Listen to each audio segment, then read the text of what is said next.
Hello dear student, কেমন আছো? I hope প্রত্যেকে শুধু ভালো না, ভীষণ ভালো আছো। স্ক্রিনের উপর একটা প্রশ্ন দেখা যাচ্ছে, তাই না? প্রশ্নটা কি বলেছে দেখো। ত্রিভুজ এবিসি এর তিনটি মধ্যমা এডি, বিই, সিএফ পরস্পরকে জি বিন্দুতে ছেদ করছে। বেশ, ত্রিভুজ এবিসি এর ক্ষেত্রফল 60 বর্গ সেমি হলে এডিজিএফ ত্রিভুজের ক্ষেত্রফল কত? চলো অঙ্কটা করব, কিন্তু অঙ্কটা করার আগে প্রথমে আমরা একটা চিত্র অঙ্কন করব। ওকে, প্রথম আছে এবিসি একটা ত্রিভুজ অঙ্কন করব। চলো, এই আমাদের এ বি সি ত্রিভুজ অঙ্কন করলাম। এ বি সি ত্রিভুজ।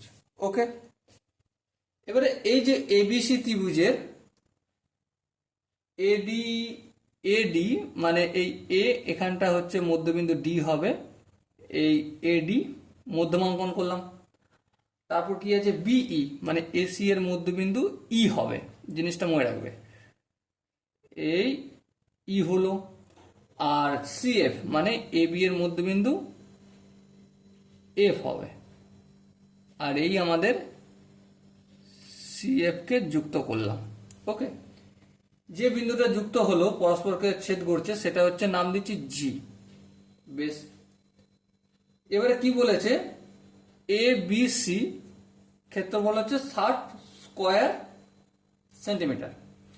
তাহলে বিডি, বিডি বলতে এই বিডি জি এফ, বিডি জি এফ এর ক্ষেত্রফল কত বলতে হবে। বিডি জি এফ এর ক্ষেত্রফল। বেশ, দেখো প্রথমে জিবিডি এই ত্রিভুজটা এর ক্ষেত্রফল, আর জি এ বি এই ত্রিভুজটার ক্ষেত্রফল সমান। হ্যাঁ সমান, কোনো অসুবিধা নেই। আবার এই ত্রিভুজটার ক্ষেত্রফল এই ত্রিভুজটার ক্ষেত্রফল সমান। হ্যাঁ, আবার এই ত্রিভুজটার ক্ষেত্রফল এই ত্রিভুজটার ক্ষেত্রফল সমান। কেন সমান? তার একটাই কারণ, এ বি এর মধ্যবিন্দু এফ, বি সি এর মধ্যবিন্দু ডি, আর এ সি এর মধ্যবিন্দু ই, আর এডি মধ্যমা, বিই মধ্যমা আর সি এফ মধ্যমা পরস্পরকে জি বিন্দুতে ছেদ করেছে। আর ছেদ করার জন্য এখানে যে ত্রিভুজগুলো তৈরি হয়েছে সেগুলো পরস্পর ইকুয়াল। ওকে, ইকুয়াল।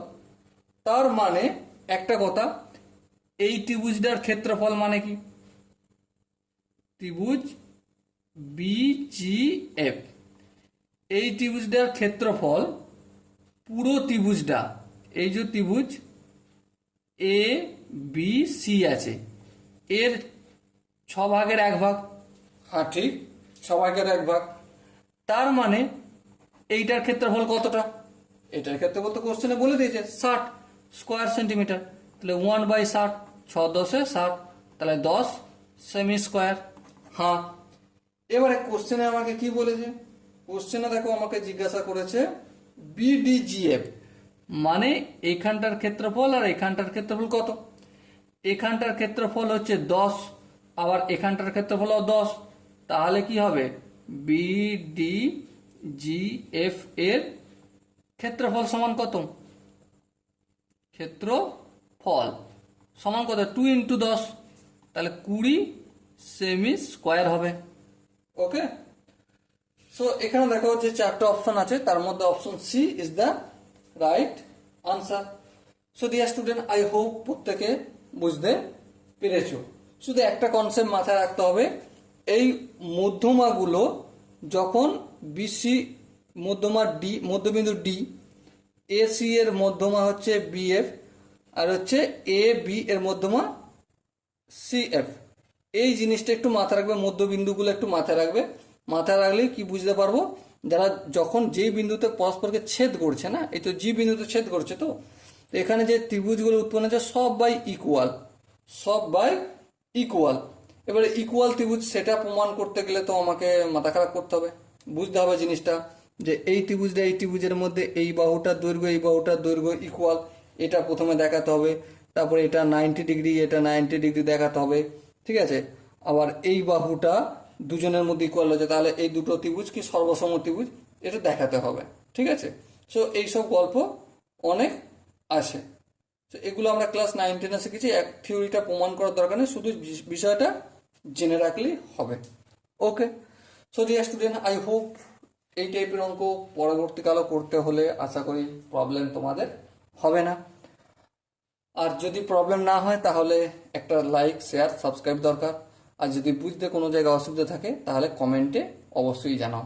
ওকে, সো ডিয়ার স্টুডেন্ট, দেখা হচ্ছে পরবর্তী সেশনে। ততক্ষণ পর্যন্ত ভালো থেকো, সুস্থ থেকো এবং জয় হিন্দ।